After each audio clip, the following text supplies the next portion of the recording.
Assalamualaikum warahmatullahi wabarakatuh. Terima kasih atas kesempatan yang diberikan. Perkenalkan, nama saya Sulfianti Rahman, NIM 1921040019. Pada kesempatan kali ini saya akan membahas mengenai contoh pekerjaan yang melakukan pelanggaran terhadap kontrak yang disepakati. Adapun pelanggaran yang akan dibahas mengenai keterlambatan pekerjaan proyek Mapanget Raya atau disingkat Tamara.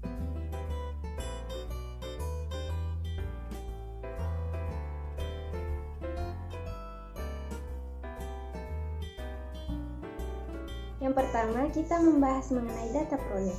Nama proyeknya yakni Pembangunan Perumahan Taman Mapanget Raya. Alamat proyek, Perum Jalan Paniki Bawah, Kecamatan Mapanget, Manado. Nilai kontrak yakni Rp1.635.089.000. Kontraknya berupa pekerjaan pembangunan 30 unit rumah tipe RST, 30/84 Rosella dan prasarananya paket 2 di lokasi Mapanget K2, cabang Sulawesi Utara, Perum Perumnas Regional 7.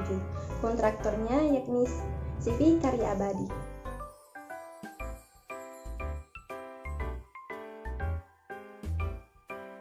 Selanjutnya, mengenai waktu pelaksanaan proyek, sesuai dengan master schedule, pelaksanaan proyek berlangsung selama 120 hari kalender dan terhitung sejak tanggal 5 Januari 2015 sampai dengan 4 Mei 2015. Namun dalam reschedule sampai dengan yang keempat, pelaksanaan pekerjaan menjadi 330 hari kalender.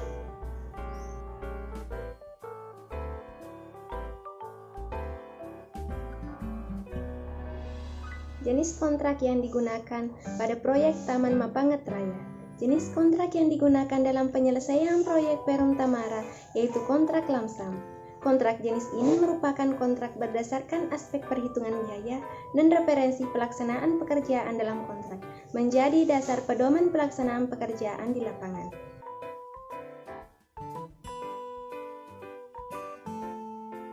Keterlambatan pekerjaan proyek Taman Mapanget Raya. Penyebab keterlambatan pelaksanaan proyek perumahan Tamara yaitu terdiri atas 3. Yang pertama, keterlambatan pekerjaan akibat kelalaian kontraktor.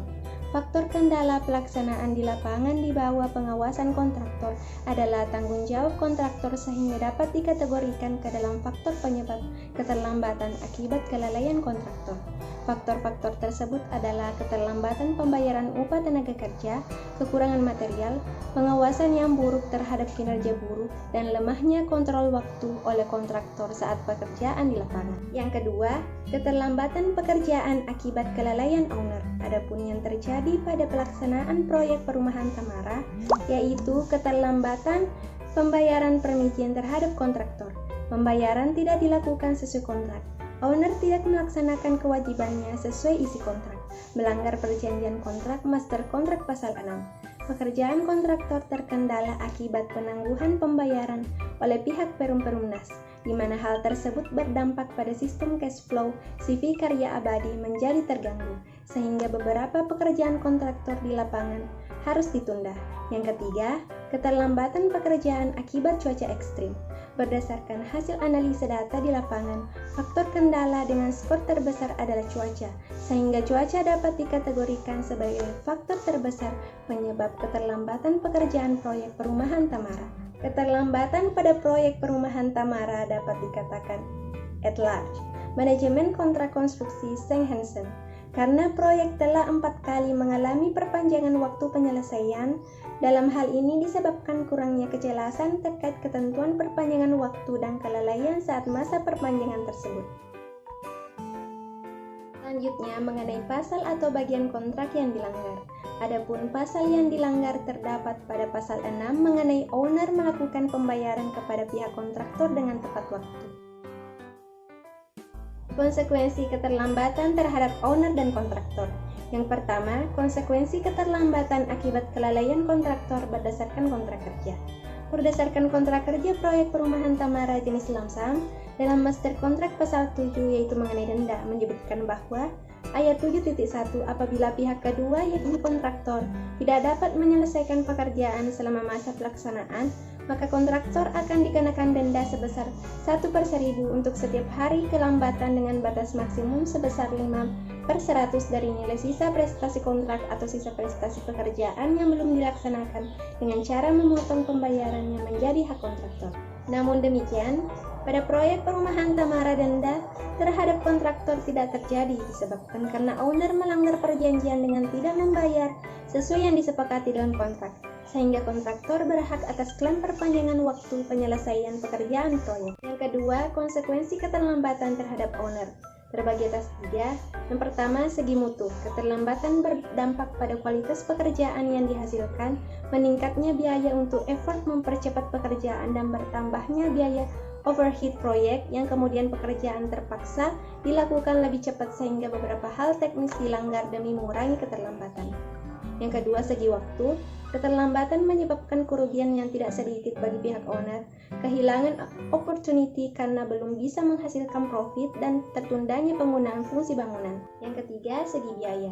Penambahan biaya untuk membayar jasa engineer, yaitu pengawas proyek pihak owner.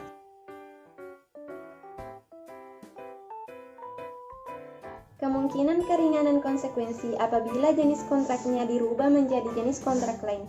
Sebaiknya owner dan kontraktor lebih memperhatikan faktor-faktor utama pelaksanaan proyek, khususnya owner selaku penyelenggara dan pemilik proyek.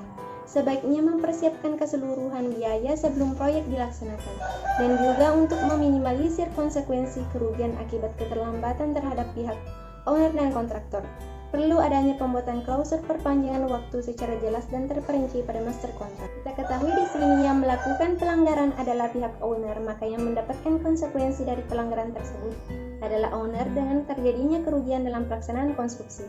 Dari itu, kontraktor berhak atas klaim perpanjangan waktu penyelesaian pekerjaan proyek, atau owner bisa saja mengajukan perubahan kontrak kepada pihak kontraktor bila diperlukan dan kontraktor setuju akan hal tersebut. Kontrak kerja lamsam bisa saja diubah ke jenis kontrak lain seperti dengan menggunakan kontrak harga satuan. Karena sering dari sisi pengguna masih menginginkan perubahan-perubahan dalam pelaksanaan kontrak, dan dari sisi penyedia ada peluang tidak bisa memenuhi dalam pelaksanaan kontrak karena sebab-sebab tertentu seperti bahan tidak ada. Diketahui karena keterlambatan dana, maka bahan yang akan digunakan juga tidak ada. Sedangkan bila memang memerlukan perubahan kontrak, maka agar dilakukan dengan kewajaran harga dan mencegah adanya kerugian negara maupun kedua belah pihak.